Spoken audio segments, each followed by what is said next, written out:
Hello everybody, welcome back to my channel. I hope you're having a good day. It's Theo from Theo Vlogs, and thank you for clicking on this video. Today, we're in Toluca, Mexico.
What's up everyone?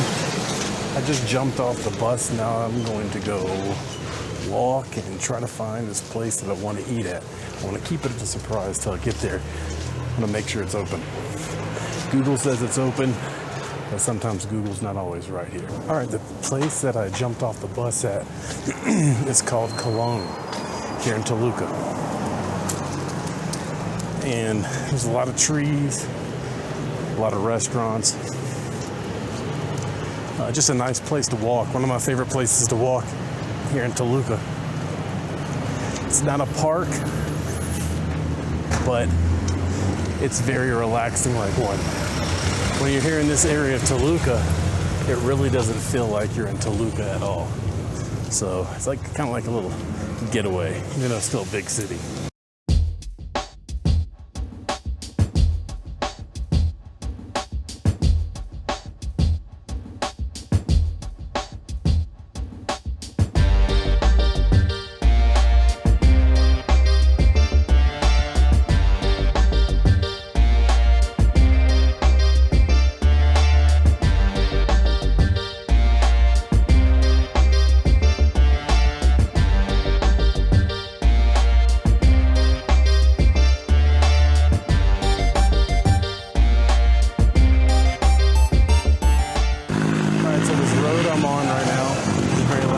Traffic is called Carranza, and there is a lot of restaurants on this street for a person to check out in Toluca.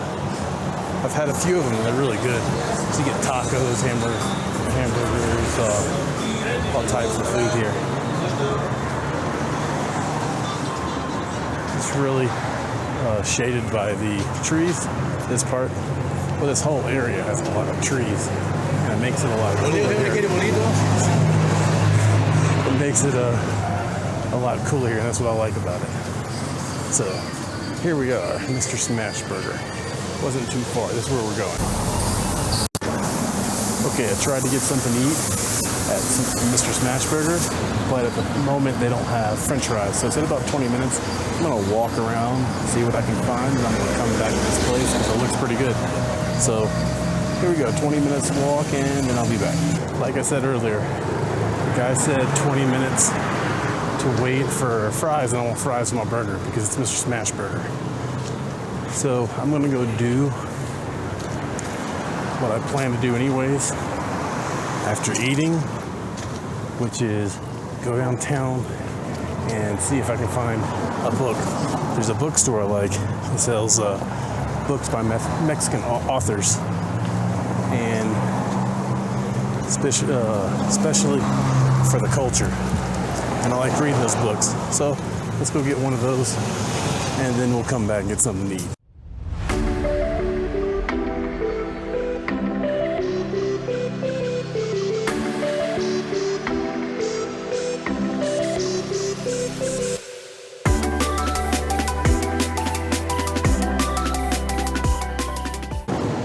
Okay people, I'm still in Cologne. I went to this bakery called Esperanza, and it's like a national chain here, and I got this piece of bread. It's almost like a croissant. I'll show it to you real quick.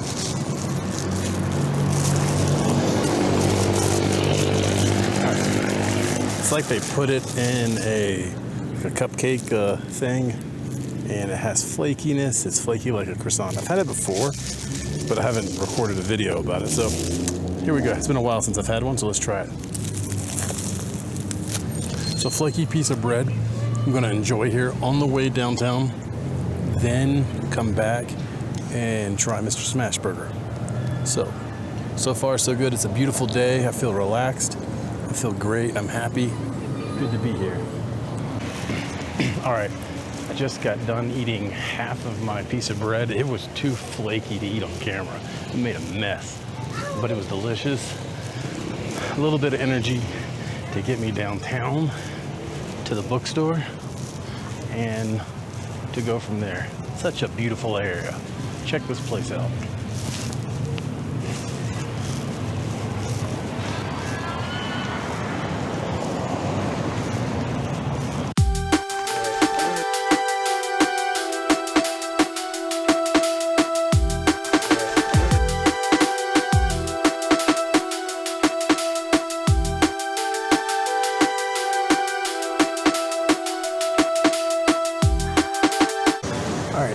I made it down to Los Portales. This is where the bookstore is, downtown in El Centro, in the center part of Toluca.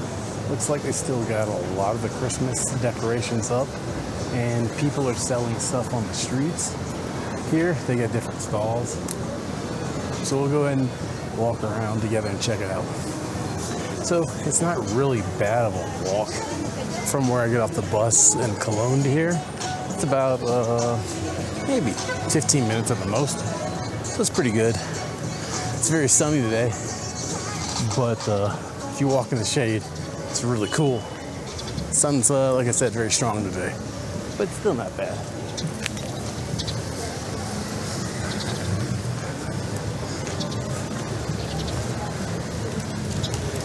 A lot of people hanging out at this park, and we can see this park here in just a minute.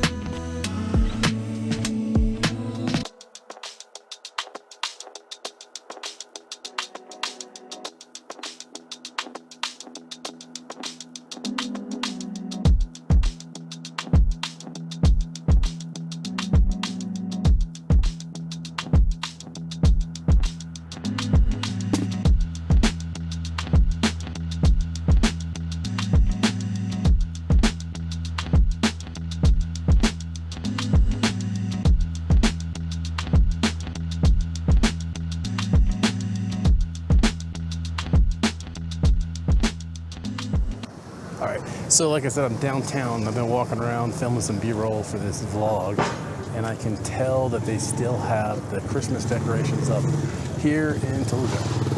So I don't know if I'm gonna stay till tonight, but I'll take pictures of what they have so far so you know what it looks like. And I'm pretty happy with that. That's a little added bonus I didn't know they were gonna have. Because I know I said in a previous vlog that here in Mexico, Christmas runs till January 6th. And today's January 7th of the filming of this vlog, so it's still up, and I'll get some pictures and some B-roll. So that was a little added surprise. It makes me a little happy.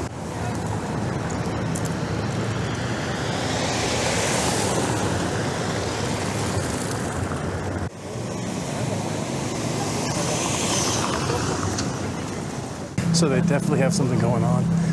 Navidad in Toluca. Music, art, and stuff artisanal have going down here. Looks like they have set up a ice skating rink as well. This is pretty interesting. I didn't know they did this down here. I guess this is the first year I've seen it. Under the flagpole, normally where the flag goes.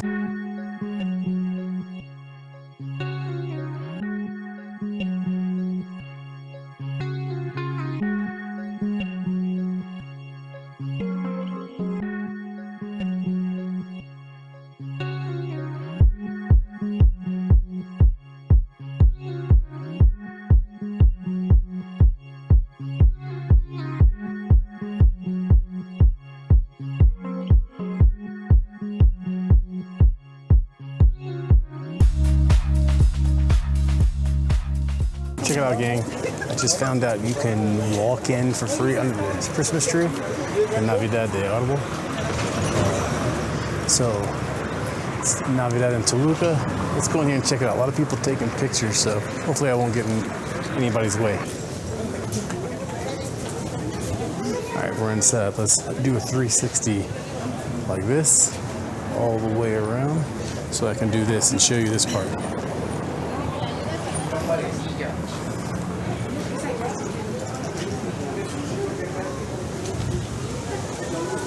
It's pretty neat.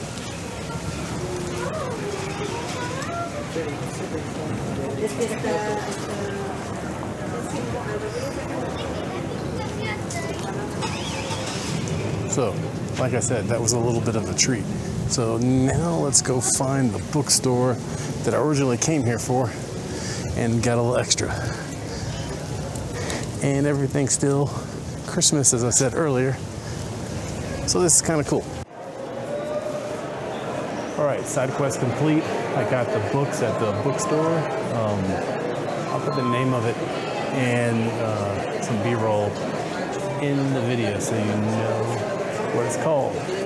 The name of the bookstore is, hopefully I won't butcher this,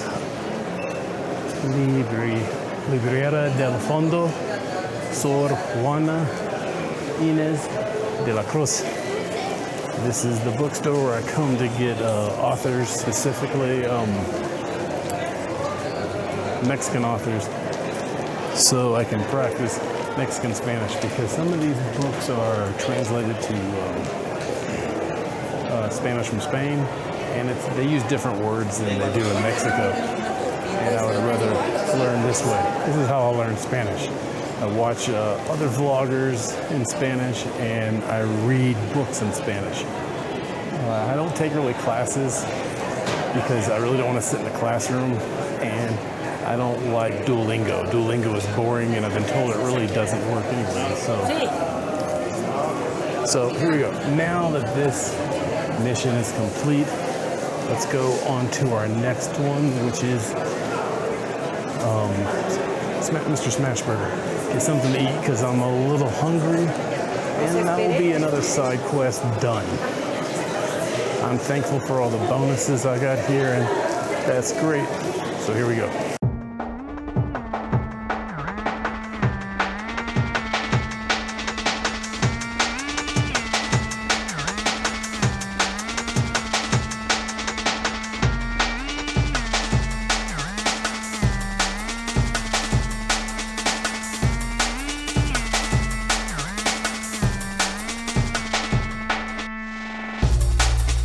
Still on my way to Mr. Smashburger. I think that's what it's called.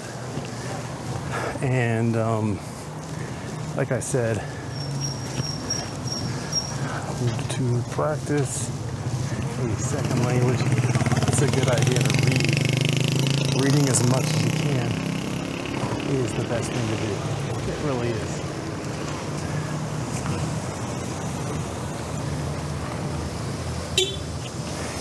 In the beginning, you'll have to look up a lot of words to understand what the author is saying, but after a while, your brain will just get used to it. So, yeah. Right now, I'm reading 2 books, Un Mundo Feliz in Español, and Anthony Bourdain's Kitchen Confidential, which was his book that broke him out, that made him famous. So we all know who he was today. It's a good book. I recommend Kitchen Confidential to anyone, especially in the food industry. He has an excellent story that he tells about his life. So definitely give it a try. I recommend it. So far, I'm through the first part of the book, talking about his life at CIA and early cooking and what got him into cooking. So I'll check back with you in a minute A lot of traffic and people around.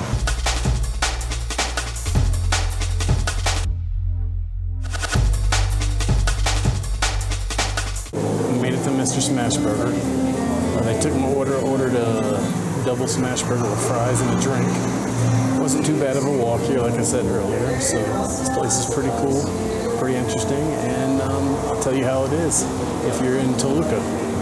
Review it, rate it, and we'll go from there. No lie, no over-exaggeration.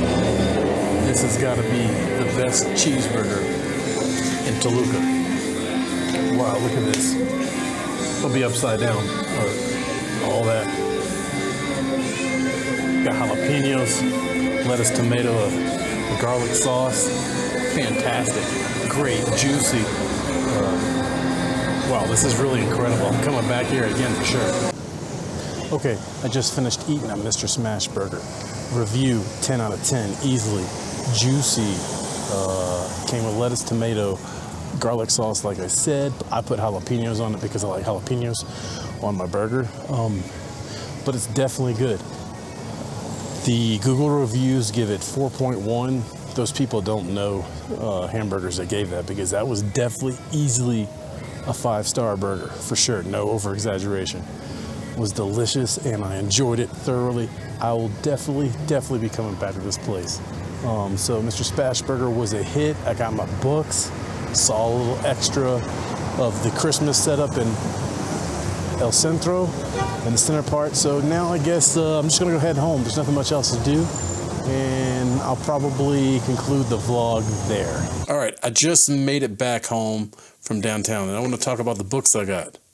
The first book I got is El Carrerismo, 1911 to 1917, La Revolución en el Triángulo Ixtelero. It's by Jose Angel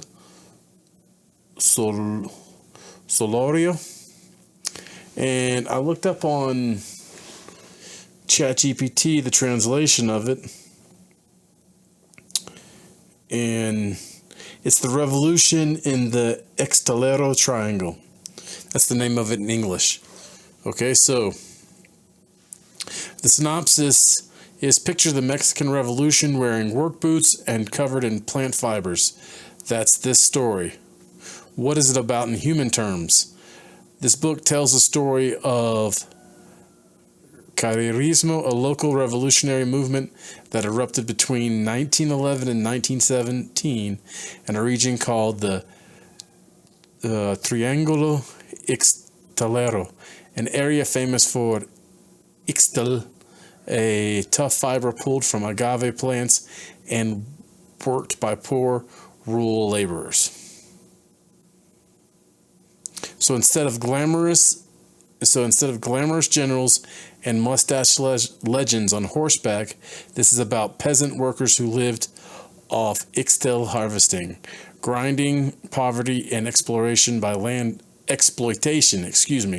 landowners and middlemen. Local leaders who took up arms not for ideology, buzzwords, but to survive. A revolution that was regional, messy, and deeply personal. Why it matters. The Mexican Revolution wasn't one single fire. It was a bonfire made of many small rebellions. Carrerismo was one of those flames. It shows how everyday people interpreted revolution as food, dignity, land, fair work, and not getting crushed by the system. No grand speeches, no marble statues, just calloused hands saying enough. So it's social history, it's not myth, it's about economic struggle, quiet fury instead of trumpets blast. It's the revolution from below, told by the people who usually get written out of textbooks. All right, that's ChatGPT's synopsis of the book. So I'm going to read it and check it out. Let's get to the next one. All right, this next book I got is El Barcarola. This one right here, El Barcarola.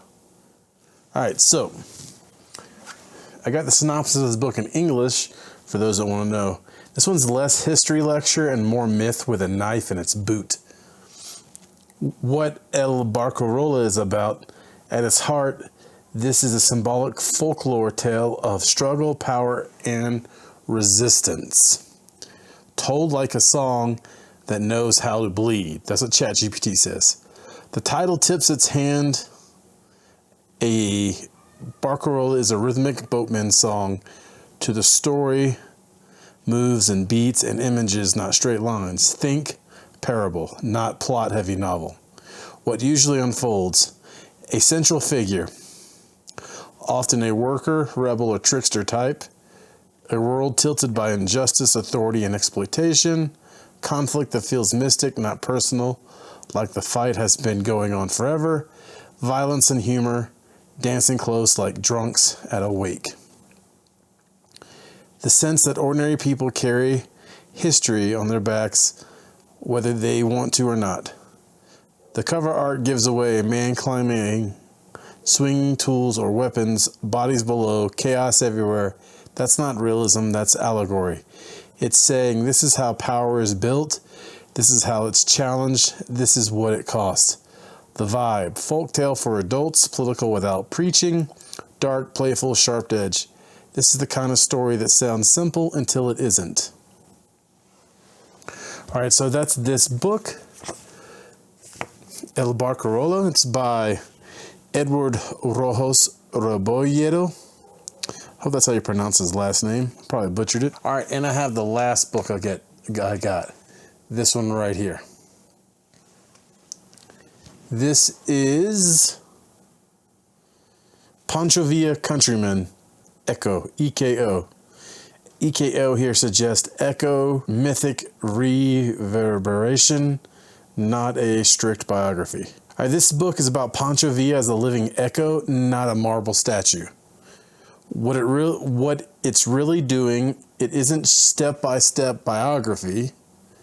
It's a portrait of Villa as the people felt him, the outlaw, the general, the reader, the contradiction with dust on his boots, history braided with legend, fact humming alongside myth. At the core, Villa as a campesino who rose into power, how revolution turns a man into a symbol, why ordinary people follow him, fear, hope, hunger, loyalty, the tension between violence and justice, chaos and purpose, memory, how stories survive longer than bullets. The book treats Villa less like a historical subject and more like a voice that keeps speaking through stories, rumors, songs, and books passed hand to hand. Think of it as Pancho Villa seen through the eyes of the people who needed him. Not clean, not polite, messy, human, legendary. So that's what that book's about. All right, so as you can see, these books don't cost very much if you saw the cover. The Pancho Villa one, this one was only 16 pesos. It's not very big. It has, how many pages? 39 pages. So I can read this one in a day if I wanted to. And the next one, El Barcarola. This one is, let me check. It's like another 41 pages.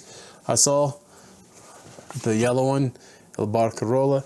And the other one about the revolution, about the textile, that's only 47 pages, more or less. All right, why do I buy these books? Well, earlier I said I buy these books because they're written by Mexican authors. So therefore it's in Mexican Spanish. Here in Mexico, the thing is you can go into a bookstore and find a lot of books, all the books in Spanish, of course. They have an English section as well, but this is to work on my Spanish. So the thing is, a lot of those books written in Spanish are written in Spanish from Spain, España. So they use different words than here in Mexico. It takes a lot longer to read. So I read these first because it helps me with the Spanish here. That's what I do. And plus, I like the writing style. They're good, they're short. All right, if you're trying to learn Spanish and you're just starting to read in Spanish, if you're living here in Latin America or Mexico or wherever, this is my suggestion if you want to take it. You can take this with any language. Start small, because it's all about little wins. If you can read these small, short books, you can read more of them, and they'll build your confidence instead of like jumping into a thick novel where it takes months to read because you're not fluent in that language. Now you do whatever you want with that information. Okay, that's just me as a language learner. A little bit about me: I taught English as a second language for a while, for many years. So what I would tell my students, what I was doing while I was learning Spanish, you have to hear the language. That's what schools don't tell you. They just throw you right into grammar, and you just try to think in grammar, like what's the past, what's the present, what do I need to use here? Excuse me. And I think that's horrible. That's not the way I learned. If you study grammar, you'll be thinking in grammar. I think in Spanish like I think in English. So what I have done is I watched a lot of TV in Spanish. As I said earlier, I watched vlogs in Spanish. Some of the vlogs I watch are La Ruta de la Garnacha, and another guy called La Garnacha que Apapacha. And there's another one I watched too. These are food-based vlogs. And that's fine because you're going to get a lot of food terminology that's important if you're living in Latin America. So you can order food as well. So that's what helped me. And hours of active and passive listening. What's the difference between active and passive listening? All right, so passive listening is when you're washing dishes and you put something on. That's actually very powerful because everything you listen to when it's passive goes straight to the subconscious. All right. I did that while I taught classes online. Sometimes I would have Spanish playing in my ear a little bit while I taught. Okay. Well, I taught English classes, and I would get like an hour and a half, 2.5 hours a day that way. Also, when I go walking, I listen to stuff I like in Spanish. So find whatever your hobby is in that language you want to learn and listen to it. Now, active listening, that's sitting down and paying attention to what is being said. Listen to the pronunciation of the words. My pronunciation is horrible. All right, I know that. I'm not the best at it. I still work on my accent. I still have the American English accent when I speak. Doesn't bother me because I still get my idea across, people understand, and I get what I need. So I'm not too insecure or too worried about that, though I want it better. Will I ever probably sound like a native speaker? Probably not. Does it bother me? No. Is my grammar the best? No. But I'm still working on it. And reading helps with the grammar. It helps you speak. Now, if you grew up in the U.S. and you went to school in the public school system, they tried to teach you to read without the voice inside your head. And guess what? If you read with a voice inside your head, as you read, that helps build your second language voice inside your head, which I did that as well. So when I read, I let the voice inside my head, my inner dialogue, read the Spanish as well. And that way, that gets practice too. All right, so that's about it for this vlog. If you made it this far, go ahead and give me a like. Subscribe if you haven't subscribed. Put a comment down below if you like to read. What's your favorite author? What do you enjoy reading? We can have a conversation down there. I hope this information helped. I hope you enjoy the vlog as much as I enjoyed making it. I'd like to say thank you for watching again. I hope you have a great day, and I'll catch you in the next video. See you next time.